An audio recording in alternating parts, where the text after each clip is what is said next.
Good evening. I'm Sydney Glasscock, and as a military child for my whole 14 years, I can appreciate what the words military family really mean. With both my parents actively serving in the military, my mom is a command chief, and my dad currently deployed, I understand that military family involves more than just my family unit, but rather everyone in this room. Even if those of us here tonight don't share the same last name or bloodline, we always step up for one another at any given time. That's what makes each of you so special. That's what defines us as a military family. And that's what makes me incredibly proud to share this community with our next guest. Ladies and gentlemen, let us welcome our Commander-in-Chief, the President of the United States, Joe Biden.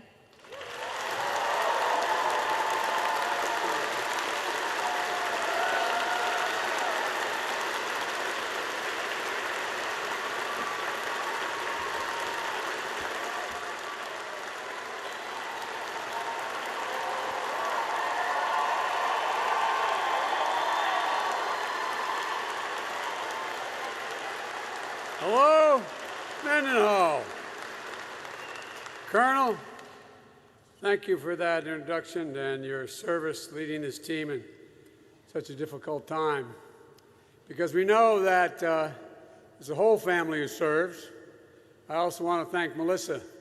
I know your next assignment is U.S. Transportation Command starts soon. So congratulations and thank you, thank you, thank you. And Sydney, you're 14 years old. When I was 14, if you, please, at ease. I keep forgetting I'm president.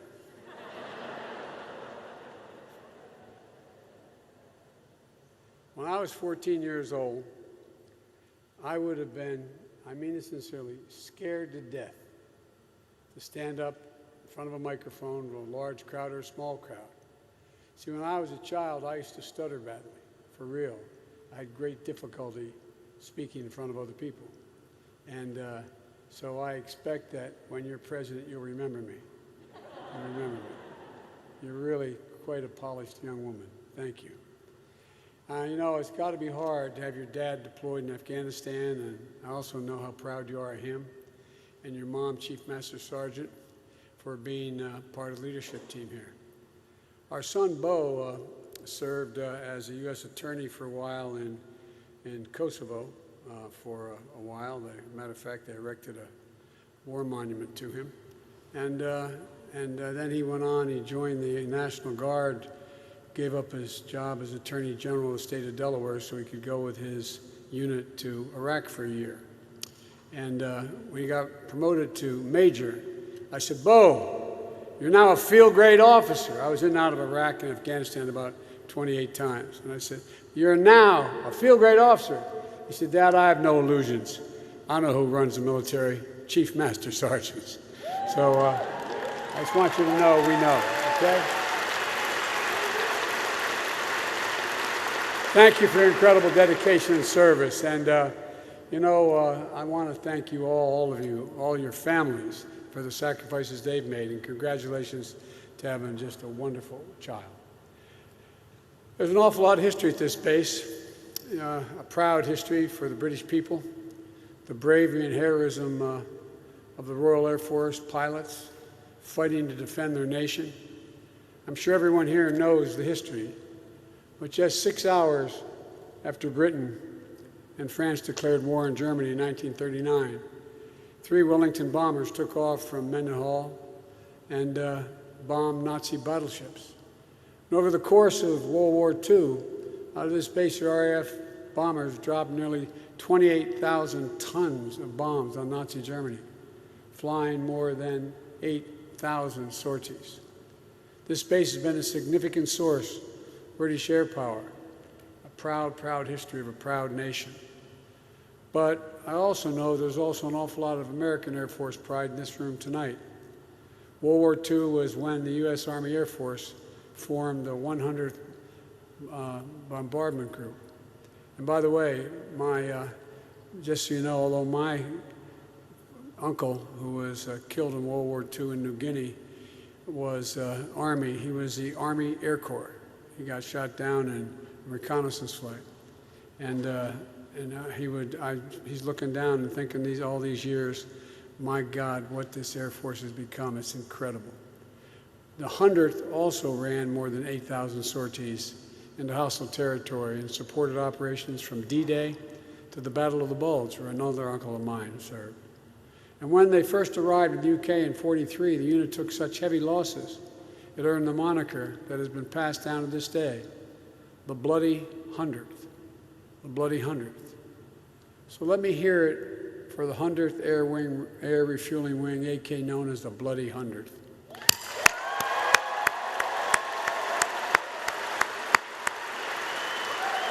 And what about 352nd Special Operations Wing?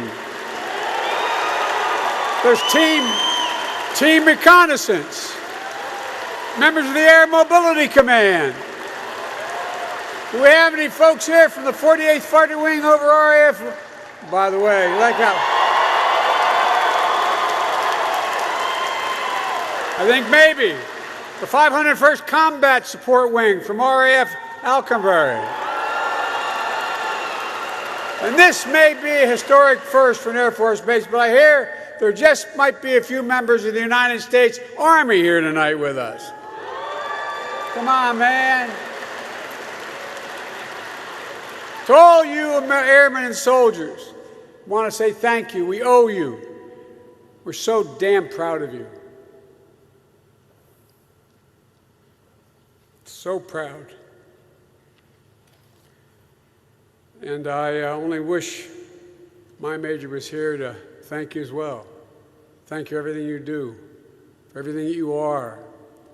There's nothing that Jill and I enjoy more than spending time with our troops and their families wherever we go in the world. I had the great honor of being in and out of Afghanistan and Iraq well over 27, 28 times. I think Jill's the only second lady in American history that's gone into a war zone, into Baghdad with me as well.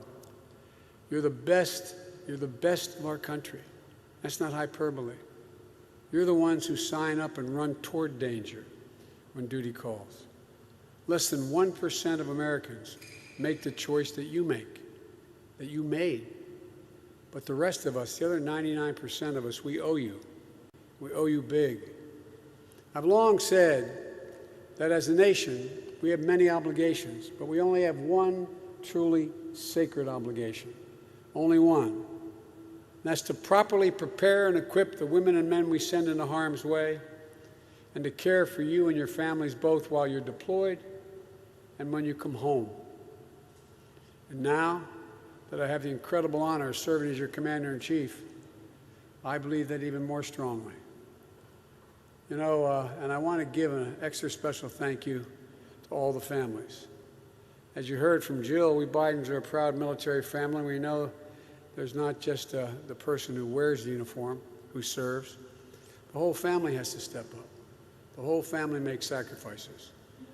There was a famous Irish poet who said, "They also serve who only stand and wait." I watched all those months Bo was in Kosovo, and then I watched all those that year he was in Iraq. She would stand at that sink leaving for school, drinking her coffee, and I could see her lips moving, saying that prayer, hoping that car never drove up in front of the house, hoping you never got that phone call. That's even more true this past year during the lockdowns and safety precautions to curb the spread of COVID-19. Everyone in this room knows that our military families are essential to our strength.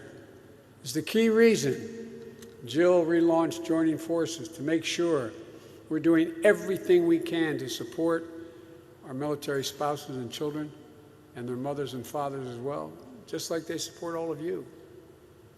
You know, you not only did an amazing job keeping COVID-19 under control on the base, you took care of each other and your mental health throughout the initiatives like your spouse-to-spouse connection and your wellness advocacy team.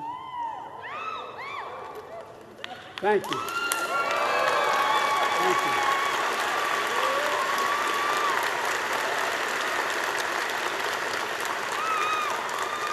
As you all know, this is a team sport. My mother would kill me if she were here. She said, "Joey, I should have turned around and apologized for my back to you. I apologize." but I haven't figured out how to turn in 360 yet. But folks, thousands of hours spent volunteering to make sure everyone got through this. It was so important. I know that these last 15 months added a lot of new pressure, but all of you rose to the task together as one team, Team Mildenhall. And you never let up on your mission. And I'm so proud to be here with all of you to kick off my first overseas trip as president.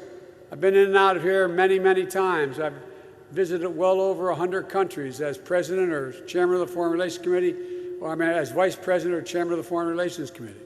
This is my first overseas trip as president of the United States.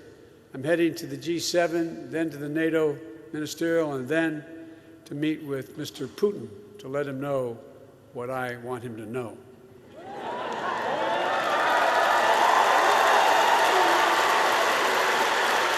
And at every point along the way, we're going to make it clear that the United States is back and democracies of the world are standing together to tackle the toughest challenges and the issues that matter most to our future. That we're committed to leading with strength, defending our values, and delivering for our people. America is better positioned to advance our national security and our economic prosperity when we bring together like-minded nations to stand with us. These nations that have shed blood alongside of us in defense of our shared values. Our unrivaled network of alliances and partnerships that are the key to American advantage in the world and have been. They've made the world safer for all of us. And they are how we are going to meet the challenges of today, which are changing rapidly. We're going to meet it, though, from a position of strength. Our alliances weren't built by coercion or maintained by threats. They're grounded on democratic ideals, a shared vision of the future, and where every voice matters. Where the rights of all people are protected.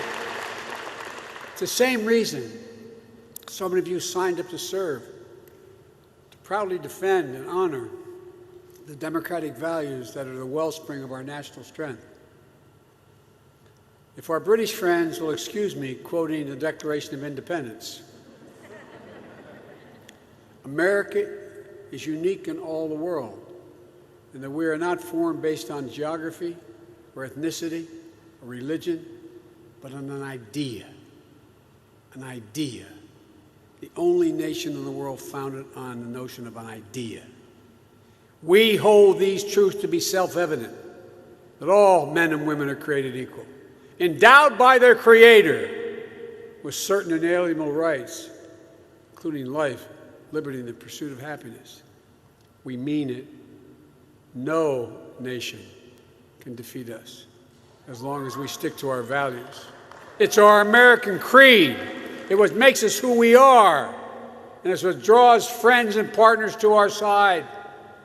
And for hundreds of years, American patriots have fought and sometimes died defending those values.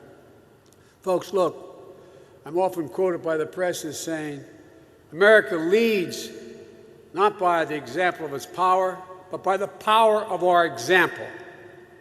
All of you, our service members stationed around the world, you are the solid steel spine of America, around which alliances are built and strengthened year after year.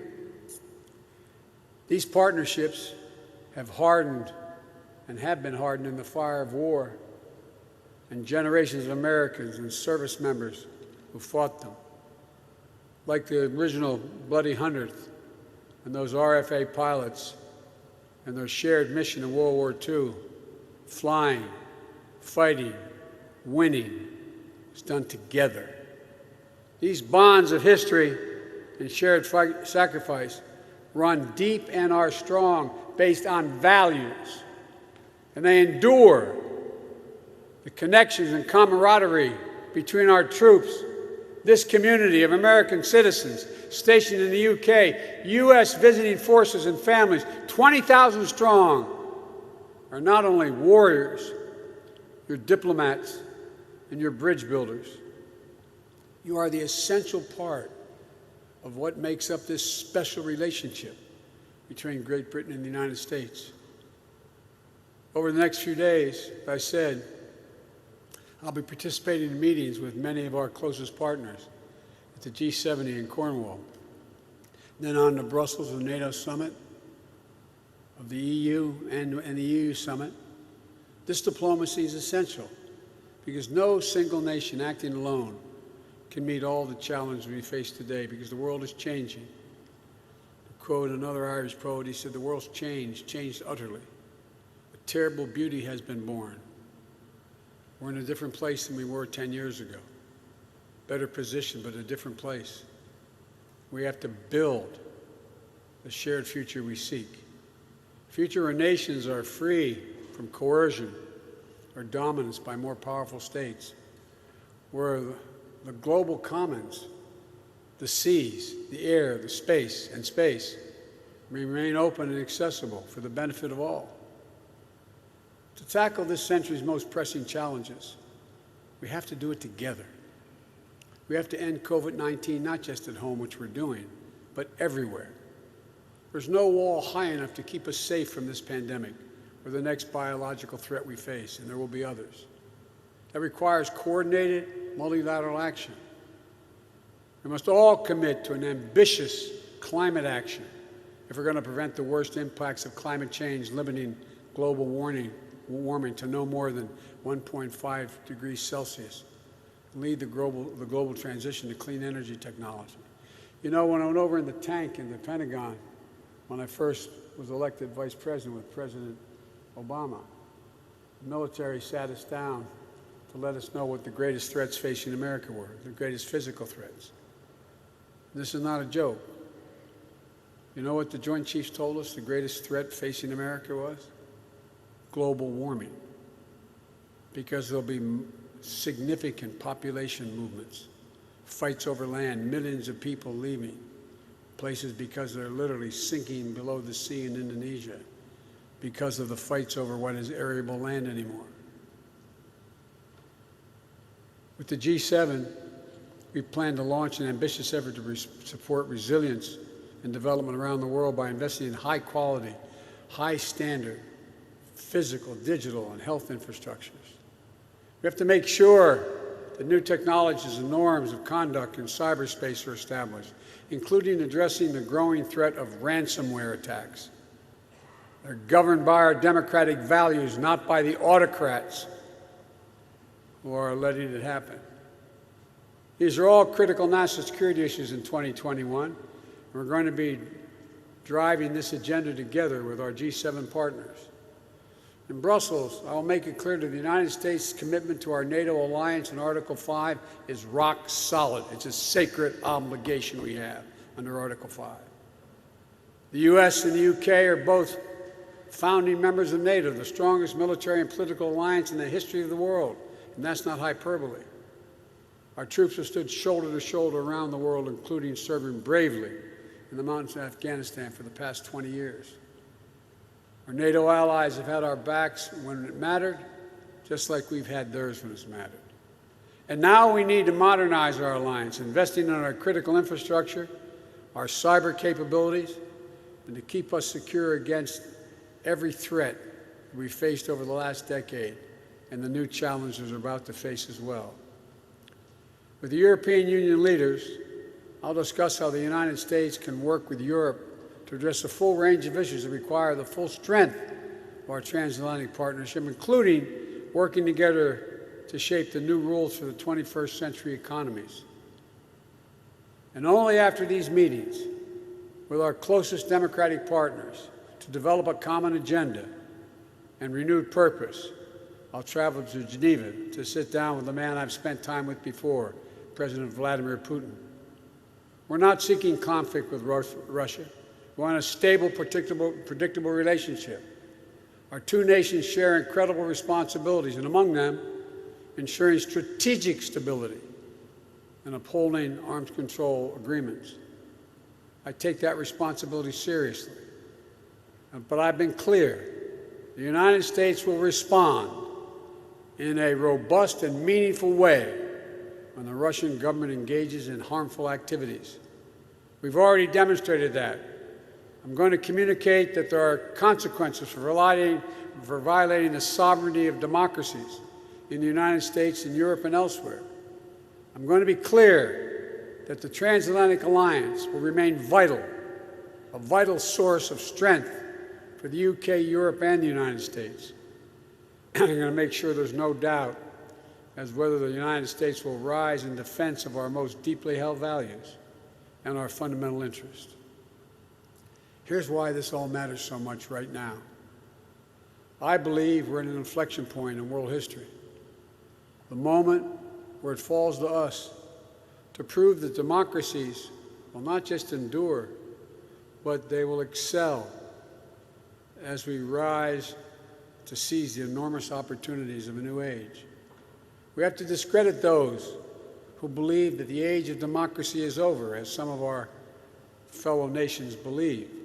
We have to expose as false the narrative that decrees of dictators can match the speed and scale of the 21st challenges.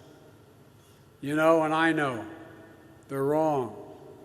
But it doesn't mean we don't have to work harder than ever to prove that democracy can still deliver for our people. For the many who think things are changing so rapidly, democracies cannot get together and form a consensus to respond like autocrats can. But you know better than anyone that democracy doesn't happen by accident. We have to defend it. We have to strengthen it, renew it. And I know that the American people are up to this job. I know because I look around this hangar. What I see is I see America. I see America, people of different backgrounds, coming together in a shared mission. Our democracy has never been perfect, never been perfect. But Americans of all races, religions, sexual orientation, immigrants, Native Americans, all have spilled their blood to defend the values that we talk about. Generation after generation of American heroes have signed up to be part of the fight because they understand the truth that lives in every American heart, that liberation, opportunity, justice is far more likely to come to pass in a democracy than in the emerging autocracies in the world. I promise you, that's what this is going to be all about for your generation and those of your children. And here's what else I know beyond a doubt. There's not a single thing, nothing beyond America's competence to accomplish when we do it together, when we do it as one people. You're proof of that. You're proof of that every single day. Your bravery, your decency, your honor, your commitment to duty. You can send more fuel through a boom of a KC-135R in 8 minutes than a civilian gas pump can pump in 24 hours. And you do it in midair. And it's all a normal day for this team. So don't tell me we can't win our race to the future across the board. We're the country that cracked the physicals and the physics of human flight, then crashed through the sound barrier, then put a man on the moon and flew a helicopter on Mars. I could go on and on and on. There's nothing beyond our capacity. So I want to thank you again for welcoming Jill and me today. It's great to be here in the UK, but it's greater being here seeing you first. Seeing all of you is the best possible way to start this trip. Well, let me end where I began by saying thank you. I mean it from the bottom of my heart. I give you my word. Thank you all for what you do. Thank you all for your understanding that we're a nation based on values. Thank you all for protecting us all. May God bless you all, and may God protect our troops. Thank you, and God bless.